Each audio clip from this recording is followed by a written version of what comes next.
I've never been out to Nolan County, Big Spring. Howard County. I'm sorry, Howard County. I was passing through Nolan County on the way out here, and the Nolan County Sheriff kept looking at my rubber handgun.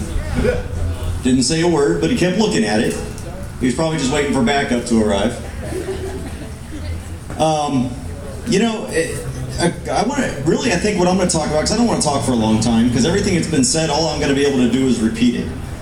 There's something that Sheriff Max said that I want to touch on, and I want to tell you a little bit about Open Carry, Texas, and what my future is in Open Carry, Texas. I hope that Open Carry, Texas goes away. That there is not a need for Open Carry, Texas. It's not going to happen, because as long as there's a Michael Bloomberg, there's going to be an Open Carry, Texas. But if we succeed here, I will continue the fight with Open Carry America. And then hopefully there will be no need for Open Carry America. For those who don't know me, I'm CJ Grisham. You might know me from some famous YouTube videos, such as I was just out on a walk, and it's a toy gun, officer. The two arrests in my entire life. I've never been arrested in my entire life. I'm a 20-year veteran in the Army. I'm an active duty master sergeant. I hold a top secret security clearance. I've never even blown my nose on somebody. And then one day I go out on a walk with my son to help him earn his Eagle Scout rank, because he only needed one merit badge, just one merit badge. And that merit badge had to be hiking, swimming, or biking, and he chose hiking. And we live out in the country.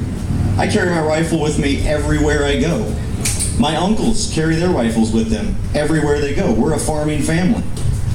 So one day we go out on a 10-mile hike. Halfway through the hike, I hear someone behind me saying, "Hold on a second." I turn around, there's a police officer. I say, "How you doing?" "Don't be touching it." That was the response that I got. That kind of threw me off for a little bit, because first of all, I didn't know what he was talking about. But then when he goes and grabs my firearm. When I joined the Army 20 years ago, I joined for very altruistic reasons. I wanted to serve my country. I wanted to give back to what's been given to me. And when I was given that contract, I'm one of those guys that recruiters hate, because I sat and I read every single word of that contract. And I wanted to know exactly what it was I was signing. And when I didn't see something or I didn't understand, I told my recruiter, I says, "We can't sign this today. I got to go home and do some research." Because I didn't know what Executive Order 12333 was. And I didn't know what Executive Order 12735 was. And all these other little things that were on there. And so I went home and I did my research, and I said, okay, that's fine. I signed the contract and I took my oath. My oath was the proudest day of my life. Because at that moment, I made official my commitment to my country. That I would support and defend the Constitution of the United States against all enemies, foreign and domestic. That wasn't a rite of passage for me. That was a promise that I made to every single person standing here and every person out of the 300 million in this country.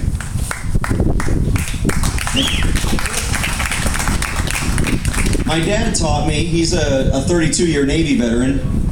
He taught me when I became a young sergeant, and I was really frustrated because it was Clinton's Army, and things were just going to crap. And anytime you disciplined a soldier, it was fine, unless that soldier was a female. Then all of a sudden you were a sexist. And I started having all these issues with all these EO complaints, with equal opportunity complaints, as a squad leader, a young squad leader. I'm treating everybody exactly the same. I don't get this. For example, I took over a new platoon, and I found out that the old platoon sergeant, because this soldier was a single mom, didn't make her go out to the field like everybody else. I put an end to that. I got an EO complaint because I made the soldier do what every other soldier was doing. And he told me, this is what he told me, and he said, "As long as you're always doing the right thing, CJ, you'll never have anything to worry about." I'm not saying it's going to be easy, but you'll never have anything to worry about. On the side of the road that day, tyranny met me face to face. And I had a choice. I could do what everybody told me I should have done, which is pull my pants down and just bend over. Or I could have stood up for myself and demanded that he respect my rights as a Texan, that he respect the law that he took an oath to support and defend the Constitution of the United States on the side of the road that day. I love my law enforcement if they follow and obey their oath. But I will stand up to anybody, whether they have a badge, whether they're an elected official, whether they're a soldier, whether they're an officer. It doesn't matter. We all need to stand up. There's a common thread in my 2 arrests. My first arrest, I was arrested for resisting arrest. There was no arrest, I was just arrested for resisting arrest. The second one in Austin, I was carrying a toy gun because my attorney said, hey, we haven't gone to court yet. Don't take a gun down there and get yourself in trouble. So I said, okay, I'll take a toy gun. So I took a toy gun and I got arrested. And while they were trying to arrest me, I resisted this false arrest because I had a toy gun. I told the officer I had a toy gun and he still wanted to arrest me. And I stood up to that. I did that because how can I go out and tell my kids to do what is right, no matter how hard it is, if I'm just gonna allow it? Was it easy? No. Could I have just said, okay, officer, I'll leave, or okay, here's my gun? Yes, I could have. I could have been out of there in 5 minutes, absolutely. And that would have been one more little chip off that oak tree that's being chiseled into us every single day when we give up our rights. One of the things that was just mentioned that I think if there's one thing that I'm proud of is what these 22,000 people in Open Carry, Texas have done. When we first started Open Carry, Texas, we had a quadriplegic veteran get arrested, standing up for his rights, open carry. We had a preacher stand up for his rights to open carry. Other veterans get arrested for standing up to their rights. We've had over a dozen arrests. Now, is that progress? No, but we haven't had an arrest since November of last year for open carry. I can walk around downtown Houston, downtown Dallas, downtown San Antonio, and let me tell you, if you think Chief McManus in San Antonio, the communist chief, and the communist Mayor Castro in San Antonio like our gun rights, they don't, but they don't bother us anymore. Chief Acevedo in Austin, another very commie chief of police. His officers don't bother us anymore. We can literally walk almost all around the state now, and it's just like this. We might have an officer come and shadow us, and we do appreciate that because we get calls from Moms Demand Action saying that we're pointing our guns at people. You know, people. Quick side story. I know I said I wasn't going to talk a long time. We've had calls. People actually call the police because we were waving our flags menacingly. This is the country that we live in. They can't call. They know that we're not going to get us on the gun, so they get us now on the flags apparently. And another call in another city, the 911 call said that the guy was offended not by the guns that we were carrying, but because our flag said "Come and take it." And that was offensive to him, and he felt threatened by my "come and take it" flag. But that's the kind of change that we've made, and it doesn't happen.